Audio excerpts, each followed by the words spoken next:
So Gene and I have been waiting to get here because we're very excited to find out whether or not, is there going to be a summit? Yes or no? You know, we're totally June up 12th. in the air at this point, right? And that's just a few weeks away, and we still have no idea whether or not they have anything to talk about at Are this you point. surprised though that it got to this point, considering the players involved? Oh no. Exactly. No. Like this, there was always clear from the beginning that there was a disagreement over what the talks would be about.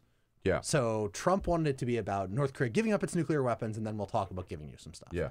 North Korea never wanted that. They were never going to give up their weapons. It seems very clear to me that what they wanted was recognition from the United States Right. that they were a nuclear power.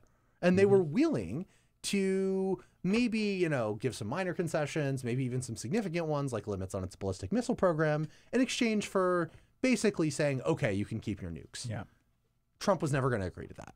This was all sort of papered over by the South Korean president, who really wanted there to be negotiations because he really did not want a war between the two sides. And so he was doing whatever he can to flatter and cajole and encourage these two people to sit down. But now, and Moon tried really hard to not get in the situation, but now he's stuck in it. He's meeting Trump tomorrow, and he has to explain why it looks like everything is falling apart. But Donald Trump really, really does want a summit, doesn't he?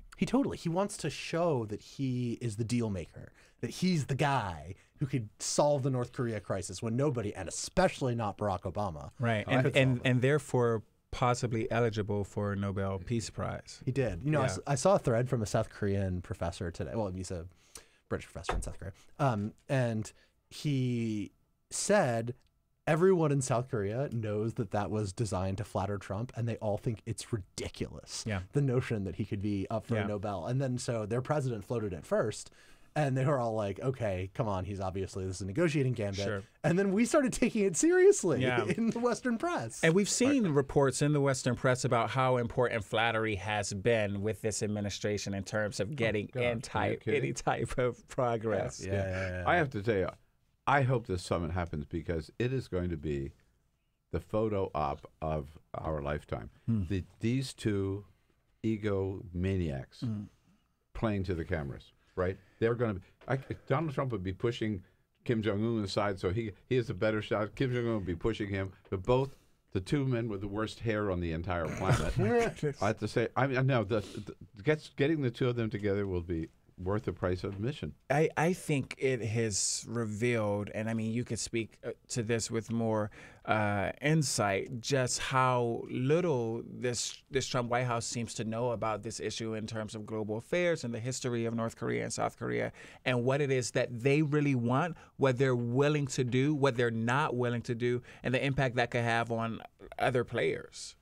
Yeah, the president didn't come in with any fixed understanding of policy on the Korean Peninsula or any understanding at all of the Korean Peninsula. And therefore no worldview about it. Right. And no sense of the objectives he wanted to accomplish, as you just described, and no sense of what the tools that would be necessary to accomplish those set of objectives if he were to come up with them. Right. He doesn't really know why North Korea policy was the way that it was in the past, which was nobody liked the outcomes that we were getting, but it seemed like the least bad kind of thing.